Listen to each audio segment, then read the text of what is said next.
আচ্ছা, আসসালামু আলাইকুম। তাহলে আজকে আমরা আবৃত্তিবিধি উদ্ভিদ থেকে শুরু করব। আচ্ছা, এটা একটু মনে রাখতে হবে, আবৃত্তিবিধি উদ্ভিদের ভিন্ন নামগুলো, হ্যাঁ? যেমন ভুক্তবিধিও বলা হয়, মানে যেটা আবৃত্তিবিধি উদ্ভিদ সেটা গাছের অপর নাম ভুক্তবিধি, হ্যাঁ? ভুলে যাবেন না, পরীক্ষায় ভুক্তবিধি হিসেবে আছে ভুক্তবিধি। আর একটা হলো ইংরেজিতে বলা হয় অ্যাঞ্জিওস্পার্ম। তাহলে অ্যাঞ্জিওস্পার্ম, অ্যাঞ্জিওস মানে হলো পোশাক বা আবরণ, স্পাম মানে বীজ, মানে বীজের বাইরে আবরণ বা পোশাক যদি থাকে তাহলে এটা আবৃতবিধি উদ্ভিদ, তাই না? বীজের বাইরে যে পোশাক বা আবরণ থাকে তাহলে এটা আবৃতবিধি উদ্ভিদ। তাহলে এখন আম, জাম, কাঁঠাল, লিচু যাই বলো না কেন সবগুলোর কি বীজের বাইরে একটা অতিরিক্ত আবরণ থাকে, তাই না?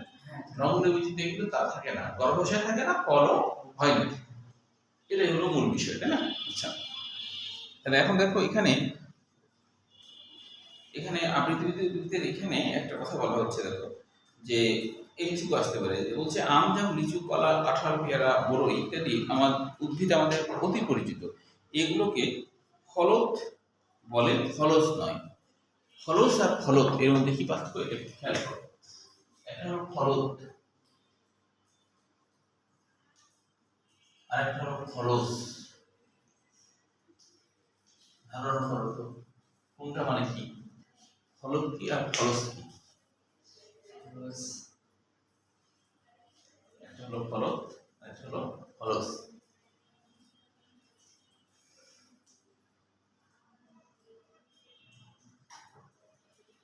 পারা যাবে?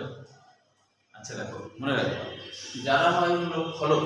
ফলক মানে যে যে যেটাতে ফল হয়, মানে আম, জাম, কাঁঠাল সবাই হলো ফল হচ্ছে, এটা আমরা খাই, মানে যেটা আমরা খাই সেটাকে ফলক বলে, ঠিক আছে? আর ফলককে মানে ওই ফলকে যারা আবার খায়, যেমন পোকামাকড় কীটনাশক খায় না, তাহলে কীট পতঙ্গ আবার ফলকে খায় বা মানুষ ফলকে খায়, এরা সবাই হলো ফলস। মানে যারা খায় ফলকে তাদেরকে নাম হয় ফলস। মানে যারা ফলকে খায় তারা এইভাবে লিখতে পারবে, যারা ফলকে খায়, যারা ফলকে খায়, ফলকে খায় আসতে করে দিন, হ্যাঁ, তারা ফল। তারপরে এইবারে বসো, কারণ এইবারে হ্যাঁ নেই, সমস্যা নেই। তাহলে যারা ফলকে খায় তারা হলো ফলস।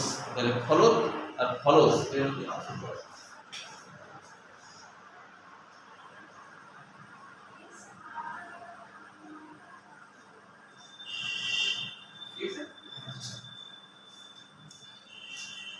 তাহলে এটা বুঝলাম ফলত আর ফলস কি।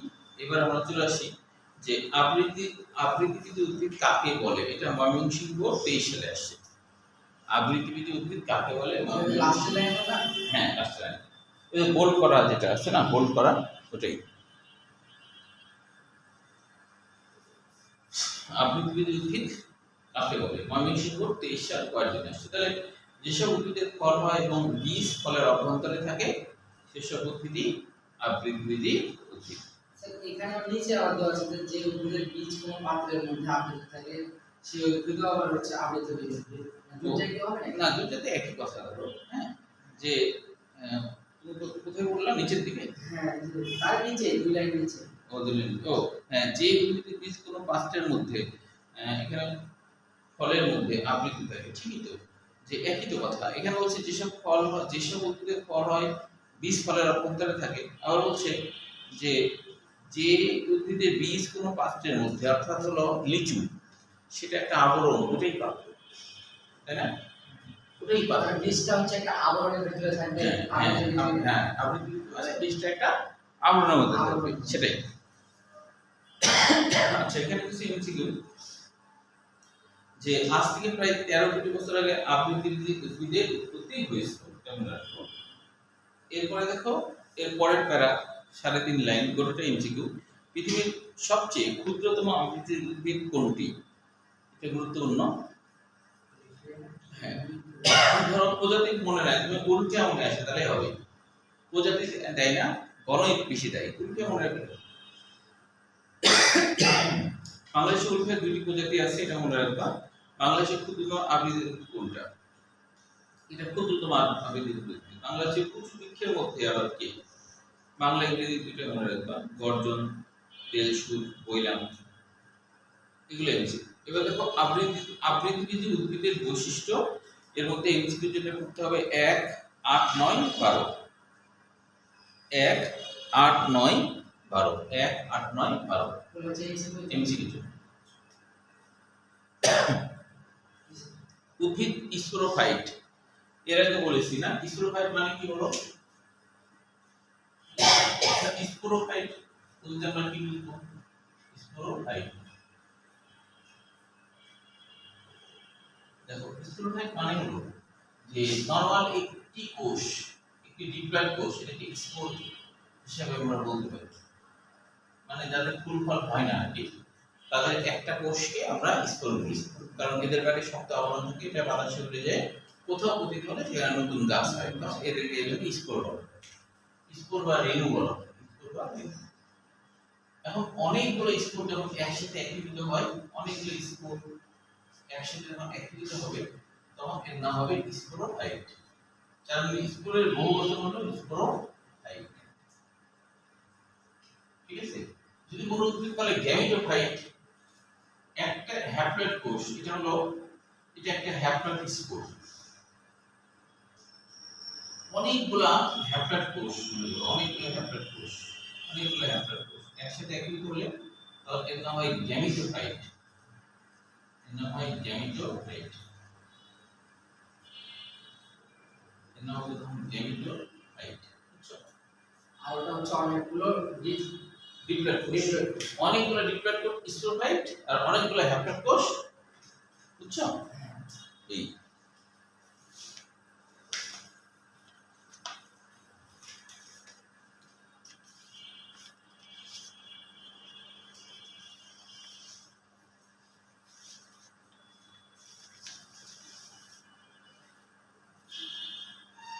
তোমার হচ্ছে পরীক্ষাতে দুই পত্রিকা আছে না? হ্যাঁ স্যার, আমি ঠিক বলতে পারছি। তাহলে তুমি বাসায় একটু মডেল চেক দিবা পরীক্ষার আগে। স্যার, নিশ্চয়ই না। তুমি নিয়েছো, আচ্ছা তাহলে সমস্যা নেই। বাসায় পরীক্ষার মডেল চেক দিবা। বুঝলাম? একটা হ্যাপ্লয়েড কোষ স্পোর বা রেণু, আর অনেকগুলো হ্যাপ্লয়েড কোষ গ্যামেটোফাইট। অনেকগুলো স্পোর কোষ স্পোরোফাইট, অনেকগুলো স্পোর কোষ স্পোরোফাইট।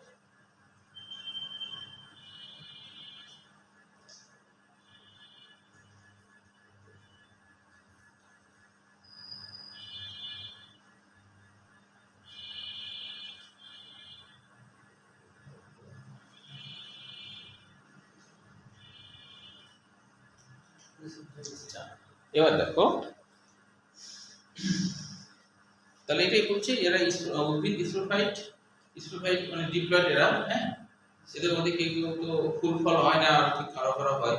পুষ্পক ভাস্কুলার টিস্যু, ভাস্কুলার মানে পরিবহন করা, ভাস্কুলার মানে পরিবহন করে। জাইলেম ফ্লেম আছে না, ওই জাইলেম ফ্লেম থাকলে তাকে বলা হয় ভাস্কুলার টিস্যু বা পরিবহন করা। জাইলেম টিস্যুতে 8 নম্বর পয়েন্ট, জাইলেম টিস্যুতে প্রকৃত ভেসেল কোষ এবং ফ্লোয়েম টিস্যুতে সঙ্গী কোষ থাকে। তো ভেসেল মানে হলো নল, যে কোষগুলা নলের মতো সাইজ হয়, হ্যাঁ, লম্বা লম্বা নলের মতো হয়ে যায়, তাকে ভেসেল বলে। আর সঙ্গী কোষ মানে কিছু কোষ থাকে, তো প্যারেনকাইমা কোষ থাকে, হ্যাঁ, যে আচ্ছা 5 মিনিট পরে এখানে 5 মিনিট পরে তুমি আসো। তো কিছু কিছু কোষ থাকে লম্বা লম্বা, হ্যাঁ, যাদেরকে নল বলা হয়, কারণ নলের মতো দেখতে, ওর ভিতরে পানি পরিবহন হয়, হ্যাঁ। আর ওর আশপাশে কিছু কোষ থাকে, প্যারেনকাইমা কোষ থাকে। তো প্যারেনকাইমার বাংলা অর্থ আসলে এটা ভিতরে থাকে, তো তাই এর নাম সবচেয়ে ভিতরের কোষ, সবচেয়ে ভিতরের কোষ। প্যারেনকাইমা কোষ থাকে ওই নলের পাশে পাশে, যারা হলো যে পানি বা খনিজ লবণ, হ্যাঁ, মানে খাদ্য এগুলো ধরে রাখে, তাদেরকে সঙ্গী কোষ বলে। বিপদে বললে তখন সাপ্লাই দেয়। এই তো তাহলে জাইলেম টিস্যুতে প্রকৃত ভেসেল কোষ এবং ফ্লোয়েম টিস্যুতে সঙ্গী কোষ থাকে। কারণ হচ্ছে বীজে একটি বা দুটি বীজপত্র থাকে। অর্থাৎ বীজপত্র জিনিসটা কি জানো? বীজপত্র হলো এরকম, দেখো, তখন উদ্ভিদের ক্ষেত্রে একটা ভ্রূণ তৈরি হয়, তখন কিন্তু এরকম একটা গঠন থাকে।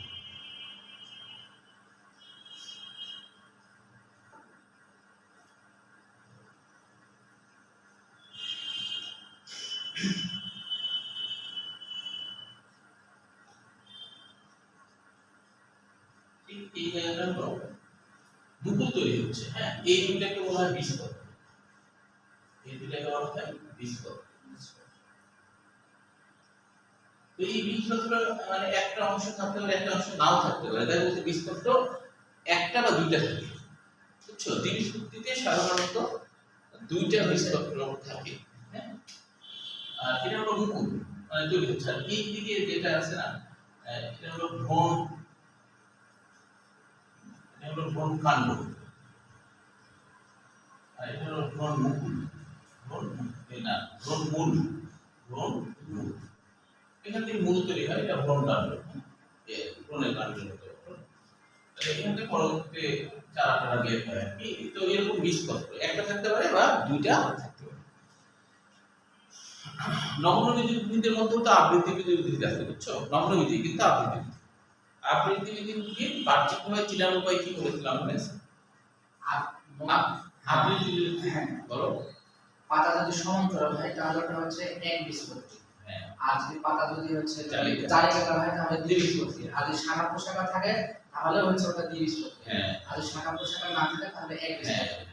বুঝতে আবার পারছো? মূল থেকেও চেনা যাবে। হ্যাঁ। যদি প্রধান মূলটা থাকে তাহলে ওটা হচ্ছে প্রধান মূলের সাথে যদি অনেকগুলো মূল যদি থাকে তাহলে ওটা হচ্ছে দ্বিবীজপত্রী। আর যদি মানে গুচ্ছ মূল থাকে যদি তাহলে ওটা হচ্ছে এক বীজপত্রী। হ্যাঁ, এই তো সুন্দর মনে আছে তোমার। তাহলে বীজপত্র নগ্নবীজি যদি হয় তাহলে মনে করো একটা থাকবে না, একটা পার্ট থাকবে না, এই তাহলে এটা এক বীজপত্রী।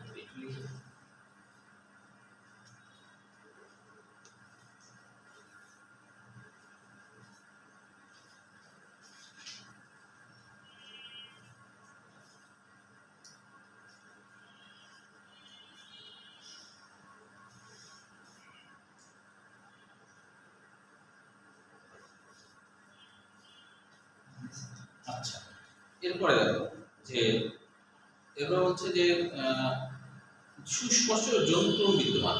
যৌনক্রম মানে যৌনমানের বংশধর, ক্রম মানে পর্যায়ক্রমে। যদি কোনো জীবের জীবনচক্রে একবার হ্যাপ্লয়েড দশা এবং একবার ডিপ্লয়েড দশা হয় তাহলে সেটা যৌনক্রম। যেমন ধরো উদ্ভিদে কি প্রথমে হলো পরাগরেণু হয়, এটাতে হ্যাপ্লয়েড, তাই না? পরে আবার নিষেধকে ডিপ্লয়েড হয়ে যায়, তাহলে একবার হ্যাপ্লয়েড হচ্ছে একবার ডিপ্লয়েড হচ্ছে, এই জন্য এটা যৌনক্রম। এরপরে দেখো এখানে আবৃত্তিবিধি উদ্ভিদের সংখ্যা 2,87,000, এটা মনে রাখবো। তুন্দ্রা থেকে মরুময় প্রায় সকল পরিবেশে থেকে জন্মাতে দেখা যায়। তুন্দ্রা কি? তুন্দ্রা হলো একটা রাশিয়ান শব্দ, এর বাংলা অর্থ উঁচু ভূমি। তুন্দ্রা উঁচু ভূমি, হ্যাঁ, এটা রাশিয়ান শব্দ, এর বাংলা অর্থ উঁচু ভূমি। এর বাংলা অর্থ উঁচু ভূমি। তুন্দ্রার বাংলা অর্থ উঁচু ভূমি।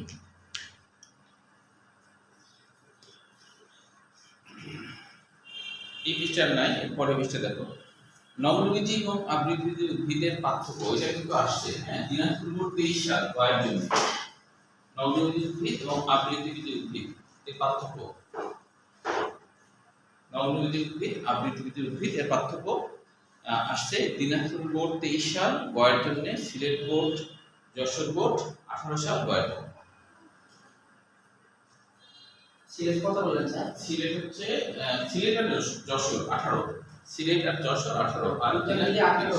হ্যাঁ, দুইটাই 18। বয়ের জন্য? হ্যাঁ, বয়ের জন্য।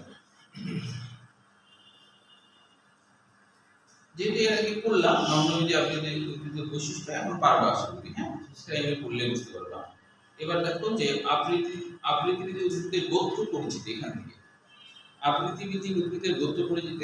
আবৃতবীজি উদ্ভিদকে প্রধানত দুইটি শ্রেণীতে ভাগ করা হয়, এটা মনে রাখবে। একটা হলো ম্যাগনোলিয়া শ্রেণী বা দ্বিবীজপত্রী, আর একটা লিলি শ্রেণী বা একবীজপত্রী উদ্ভিদ, এটা মনে রাখবো। তারপর মনে রাখবো ডক্টর অর্থার কুইনকুইস্ট সকল আবৃতবীজি উদ্ভিদকে, হ্যাঁ, এটা মনে রাখবো, 380টি গোত্রে অন্তর্ভুক্ত করেছেন। এর মধ্যে দ্বিবীজপত্রী উদ্ভিদ গোত্র হলো 315 আর একবীজপত্রী উদ্ভিদ হলো 65, এটা মনে রাখবো। মেডিকেল পেশেন্টে কিন্তু একটা কোশ্চেন আসছিল, যেটা ওই পৃষ্ঠায় লেখা হয়নি, এখানে আছে বিশ্বের ক্ষুদ্রতম আবৃতবীজি উদ্ভিদ কোনটি? উইলফেয়ার, ওই যে কোথায় আমরা দেখলাম না উইলফেয়ার শুরুর দিকে, হ্যাঁ, ওখানে একটু লিখে দেওয়া, এটা হলো মেডিকেল 18 সালে আসছে আর 97 সালে আসছে। মেডিকেল 18 আর 97 সালে।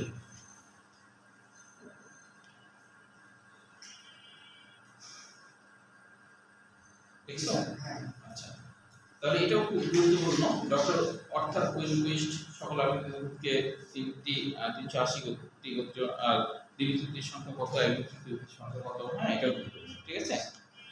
আচ্ছা, এবার দেখো স্বভাব ও শুরু, এগুলো সবই কিন্তু এমসিকিউ জন্য, এগুলো উদাহরণ লাগবে। হ্যাঁ, আজকে নাহলে এইটুকুই থাক। স্যার এইগুলো হচ্ছে উদাহরণের জন্য। হ্যাঁ, শুধু উদাহরণ লাগবে আর কিছু না, আগামী দিন পড়াবো।